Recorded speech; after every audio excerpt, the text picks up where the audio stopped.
Salut les amis, c'est Dylan pour Otakuzo, j'espère que vous allez bien. Aujourd'hui on va parler du Salon du Saké 2025, le plus grand salon européen de saké. La préfecture mise à l'honneur cette année est Fukushima. On a eu de leur part des produits de qualité, mais aussi des liqueurs de prune, donc umeshu, et des liqueurs de yuzu, donc yuzushu. Pas mal de saké très très bon, très très voluptueux, avec un bonnet, avec justement une belle robe, et vous allez voir ça en images. On a aussi vu pas mal de stands très très sympas, des stands qu'on connaissait déjà, donc le stand Maurice, avec par exemple leur gin d'exception, où justement vous pouvez le boire tout seul, très simple, ou vous pouvez aussi le déguster avec un pétillant et un peu comme une sorte de gin tonic. Et c'était une expérience très très très cool à avoir.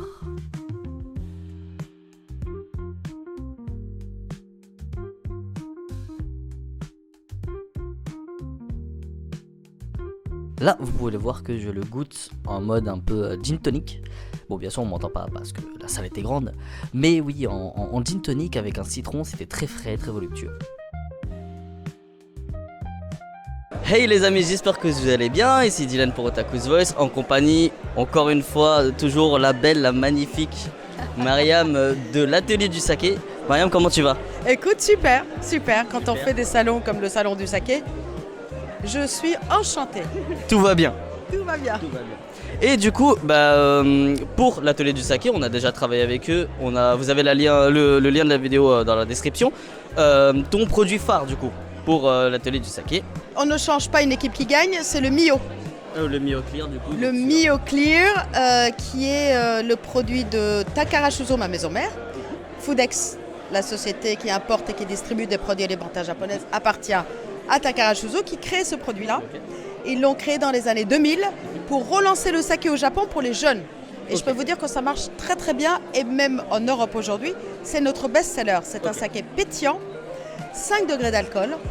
Et du coup, bon, déjà pour le Mio, vous avez les explications, c'est clair et c'est net. Maintenant, Myriam, je veux savoir tes nouveautés sur ton stand. Alors, dans les nouveautés cette année, j'ai un saké qui s'appelle Toko. Toko veut dire la lumière de l'Est. Pourquoi ? Parce que le producteur, tous les matins, fait sa prière ou sa méditation au soleil levant. Dès lors, Toko, il a donné ce nom de soleil levant de l'Est. Une belle histoire déjà. Une belle histoire déjà. Et c'est un Junmai Ginjo. Okay. Les Junmai Ginjo sont des sakés très floraux, très fruités. Et Genshu. Genshu veut dire que c'est un brut de fût. Il a 16 degrés d'alcool. Okay.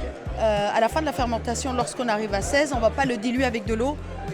Avec les process qui suivent, on va le mettre en bouteille. On va le laisser tel quel, un peu brut. Exactement. Et pour autant, il a beau être un Genshu, on a l'impression que c'est un saké qui va être fort. Il est très équilibré en bouche, il est très accessible. Les accords, il y en a pléthore. Je l'ai goûté avec du poulet, avec du poisson, avec des desserts, même en apéritif. Oui, donc il n'est pas attaquant, il a cette polyvalence. Exactement, il a cette polyvalence que je cherchais à avoir pour le marché français, afin de démocratiser le saké. Oui, normal, oui, pour le grand public. Pour le grand public, exactement. Donc voilà le Toko, que tu as goûté aussi. Oui, moi je trouve très bon. Mais c'est pas mon préféré, parce que mon préféré il arrive juste après, s'il te plaît. Et vraiment qui est top 5 des... Voilà. Top 5 des surprises de ce salon que je te laisse présenter. Alors, c'est le Tokyo Spritz. Le Tokyo Spritz est un produit qu'on n'a pas encore sorti. On l'a amené au salon du saké pour avoir un peu ton avis, l'avis des uns et des autres. Surtout le mien, le reste ça va. Et surtout le sien, je peux vous dire que c'est un carton plein. Oui, franchement oui. Incroyable. Ah oui, il est extraordinaire. Je n'ai que des demandes de ce produit. Les uns et les autres viennent déguster. Ils en parlent aux personnes dans le salon qui viennent nous dire on veut goûter le Tokyo Spritz. En fait, on a un saké, un umeshu créé par notre maison mère, Takara Shuzo, au Japon. Et en fin de compte, on a un tel succès avec cet umeshu qu'on a décidé. Depuis 2 ans, il y a le sparkling qui prend de plus en plus de place. Et on a trouvé que le mariage entre le sparkling et l'umeshu pouvait donner un produit assez étonnant. Oui, bah oui. il est là. Ok. Et justement, pour l'avoir goûté, cette fusion entre les deux est magnifique. Vraiment, c'est quelque chose de très pétillant, mais du coup à la fois sucré mais pas trop. Parce qu'il y a certains omeshus qui peuvent rester, comme on disait, un peu pâteux, siroteux. Siroteux, oui. Et là en fait pas du tout. Il y a vraiment cet équilibre et il est festif, il est extraordinaire. En apéritif, ça va marcher tout seul, c'est évident. Et je me demande si on ne pourrait pas faire des pairings avec les plats de Sud-Ouest par exemple. Oui, ça peut concorder avec un canard. Avec Ouais. du fromage aussi. Donc on a pas mal d'expérience à vivre avec notre Tokyo Split. Ah oui, franchement moi je lui promets un bel avenir en tout cas. Voilà. Si les autres ils en veulent pas, moi je vais le pousser vers un futur prometteur. Voilà. Il est prometteur. Il est prometteur. Bon, en tout cas, Mariam, merci beaucoup. Merci à toi, c'est toujours un plaisir. Et du coup, justement, n'oubliez pas, dans la description, vous allez avoir le lien de l'atelier du saké. Vous allez aussi avoir le lien de la vidéo qu'on a fait ensemble d'ailleurs sur les cocktails, sur les cocktails avec le Mio. Oui. Et puis, j'espère te revoir très vite, Mais avec Mama. joie, Du et on coup. se reverra. Et on se dit à la prochaine, les amis. À la prochaine. Prochain stand avec le stand d'Asahi qui nous proposait aussi leur saké pétillant. Qui était très très bon, très très cool, et on remercie énormément Dasaï pour leur expérience.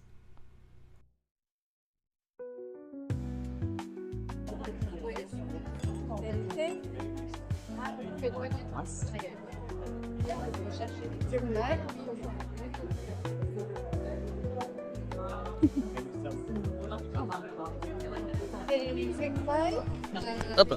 Polissage de 60%. On a utilisé le riz de Fukushima, qui s'appelle Yumenoka. Voilà, vous avez le fiche technique ici. Je la mettrai en image. Oui, je la mettrai là-bas, il y a pas de... Voilà. Voilà, ça c'est en écolier. Yes. Merci. Et du coup, en termes de... Parce que moi je le sais, mais du coup, on voit cette bouteille dans un manga, c'est bien ça? Oui, oui. Voilà. Celui-là, c'est le Yaeno Sake Meguri. Et il parle de Yaino, Sake Meguri. Sake Meguri. Voilà, on parle chaque épisode de différents sakés et de plats, de mariages Ok. avec les religions régionales. Et là, on présente notre TEF. Vous êtes en train de discuter, Oui, c'est lui. déguster. Voilà, dans les 2 épisodes. Ok. C'est extrêmement intéressant du coup qu'un saké soit présenté dans un manga. Enfin, c'est pas courant du coup. Et ok, c'est très cool. C'était très sympa du coup.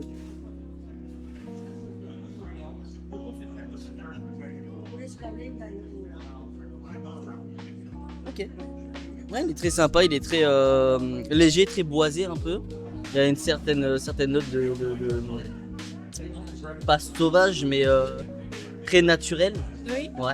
En fait, ce saké, on a fait des images de papillons qui vivent derrière le forêt dans le derrière de maison. Ok. Et là, Oui, donc vraiment ce côté un peu libre, un peu naturel, très environnemental. Voilà. Ok. Très très bien, extrêmement intéressant. Ben merci beaucoup du coup. Merci beaucoup. Les amis, on est sur le stand de Soleil Levin avec Nathalie. Comment ça va Nathalie? Enchantée, et toi comment ça va? Ça va très bien. Du coup, alors eux, ils ont un seul saké à présenter. Par contre, il a une histoire extraordinaire et il est extrêmement atypique et original. Et du coup, je te laisse raconter son histoire. Tellement atypique qu'on a gagné l'an dernier le prix de l'esthétisme parce que la bouteille, je sais pas, mais je pense que tu feras des gros plans. Oui. Voilà, il y a plein de petits coquillages. En fait, elle est immergée pendant 1 an sous la mer de Bretagne. Mais le saké vient vraiment du Japon, de Ibaraki, Ok. préfecture qui est pas très très loin de Tokyo. Ok. Et du coup, ça donne un saké maturé, tu sais, par le froid, la mer, Par la pression. par la pression ouais, bah de l'eau. Et du coup, effectivement, il est à la fois unique en son genre au niveau de l'esthétisme et le goût aussi. On nous dit souvent qu'il est très doux, parfois un petit peu iodé. Alors, je sais pas si c'est psychologique ou pas, parce que Bah oui, normalement... parce qu'au niveau de la mer, donc Voilà. peut-être c'est ce côté un peu justement marin qui vient imprégner l'alcool du coup. Donc effectivement, on a beaucoup de succès, ça intrigue beaucoup, ne serait-ce que par l'aspect de la bouteille. Et le processus, c'est la première fois qu'un saké japonais est immergé en France. Ok. Extrêmement intéressant. Et du coup, c'est émergé combien de temps? pendant une année. Ouais. Une année complète. Ok. Bah écoute, on va goûter ça. Voilà.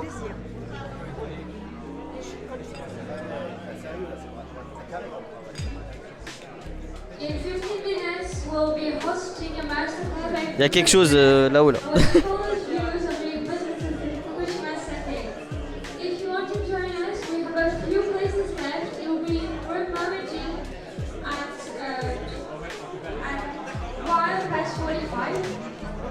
Ton avis d'expert, ça sent bon. Alors expert quand même. Amateur plus on va dire quand même. Mais en vrai déjà oui, au niveau de la senteur c'est presque, alors c'est entre le vieilli et le maturé, c'est très bizarre du coup, c'est avec son vécu et mais c'est pas attaquant à l'odorat, tu vois, ça va pas genre ah là là c'est piquant ou ah là là c'est très fort, c'est subtil mais il a un certain caractère juste au niveau du parfum.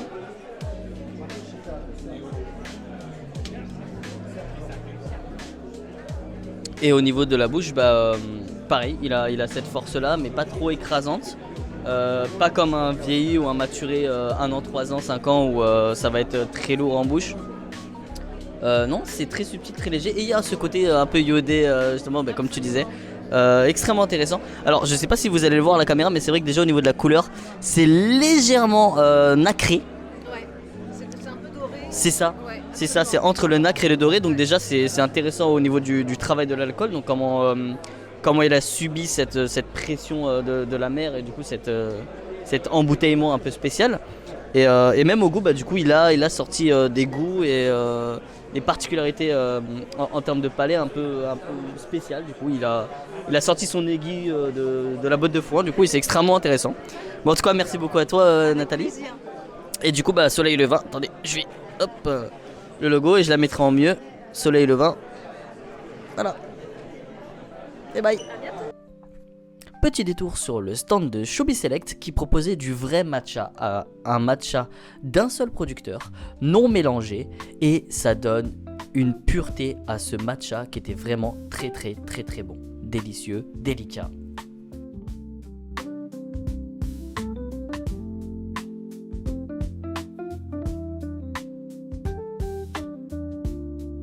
Allez, voilà.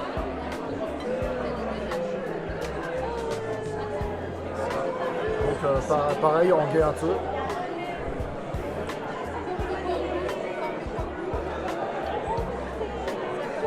Donc là, du coup, on est sur un alcool de châtaigne. Ça, Shochu de châtaigne. Shochu de châtaigne. Donc le Vincent était le premier à faire ça. Ok. Parce qu'il a une grande forêt de châtaigniers autour de sa brasserie. Depuis, il y a quelques personnes qui essayent de le copier, mais bon, grosso modo, c'est le seul à faire ça. Toujours copié, jamais inégalé. Okay. Et à partir de ça, il fait la liqueur de châtaigne. Liqueur de châtaigne à côté de C'est ça. Ok. Châtaigne. Il prend ça, il met des châtaignes dedans, avec du miel, du sucre, etc. Et il laisse infuser, du coup, ok.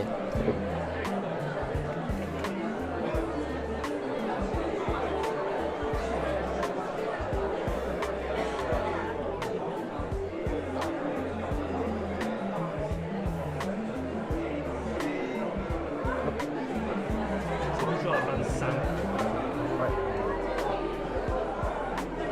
On sent bien. Coulis.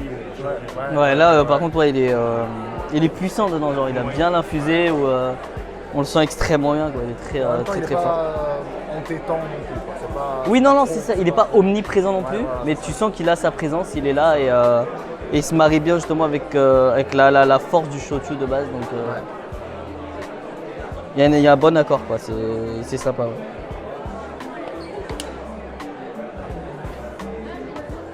Ouais. Petit détour sur un stand très intéressant où deux moines sont venus exprès présenter leurs couteaux qu'ils ont fait spécialement pour l'événement et aussi des morceaux de rocher qui permettent d'aiguiser les couteaux qu'ils vont chercher eux-mêmes tous les matins. Et encore une fois, on est sur l'abnégation à la japonaise. C'est vraiment extraordinaire de se dire qu'ils sont uniquement deux dans tout le monastère et qu'ils font ça eux-mêmes.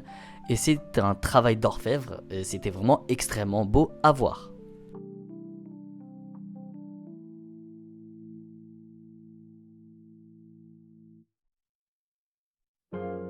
Et c'est très étrange à dire, mais cette année, en fait, cette édition était vraiment, pour moi, une édition spéciale, extraordinaire, où on a pu voir, mis à part les sakés et les producteurs et distributeurs qui viennent tout simplement voir, il y avait cette convivialité, cette joie, cette bonne humeur, où tout le monde connaît un peu tout le monde en termes professionnels, mais il y a toujours une sorte d'amitié, de cohésion autour du saké, et c'est une richesse que je voulais mettre en avant, qui était très très beau. Moi, en tout cas, les amis, j'espère que vous avez adoré cette vidéo. Likez, commentez, partagez. Suivez-nous sur les réseaux et on se dit à la prochaine les amis.